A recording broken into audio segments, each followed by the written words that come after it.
question number one is, what's the critical prerequisite to doing a successful startup?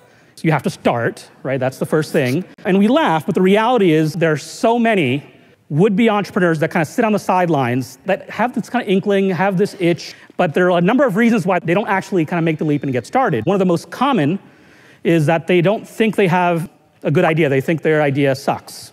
And they're right, because most startup ideas are actually not all that good. Especially if you ask 5 people, you'll get 30 reasons as to why the idea is not good. But one thing I've learned across 20 plus years of startup experience is that often the best ideas you'll have, the one that actually ends up working out, will not be the idea you started with, and that idea will not come to you until after you start.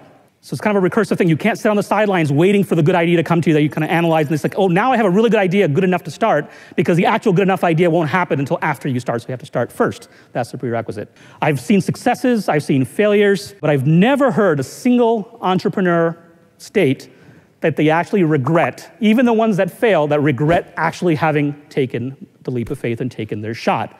So my advice to you is, if you have this inkling, you have access to resources you will likely not have later on. Right now, your risk tolerance is probably relatively high, and I can almost assure you, I'll buy you a beer if it turns out that you took my advice and started a company and then you regretted it. Odds are relatively low. You will not regret it, you should do it. So keep calm, build on.